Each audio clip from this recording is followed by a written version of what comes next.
Welcome, in front of me is LENOVO ThinkPad T495, and in this video I will show you how to limit charging to save battery on your laptop. To do that, you're gonna need to install the application called LENOVO Vantage, and you can install it from the Microsoft Store. So open it, then search for LENOVO Vantage. Open this application right here by Lenovo. And then click download and install, and wait until this application is installed on your computer, then open it. And once it opens, wait until the front page loads up. Then once you see your battery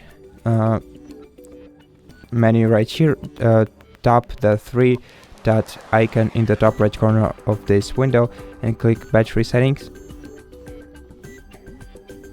Now wait.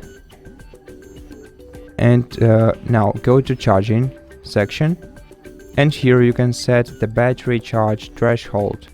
To turn it on, you have to switch the toggle to the right, then select edit and set the charging level below which you want your battery to start charging, and the battery level at which you want it you want your battery to stop charging.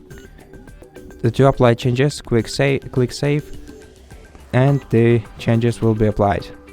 And that's it. Thank you for watching this video. If you liked it, consider subscribing to our channel, leave us a like and a comment below, and I'll see you in the next one.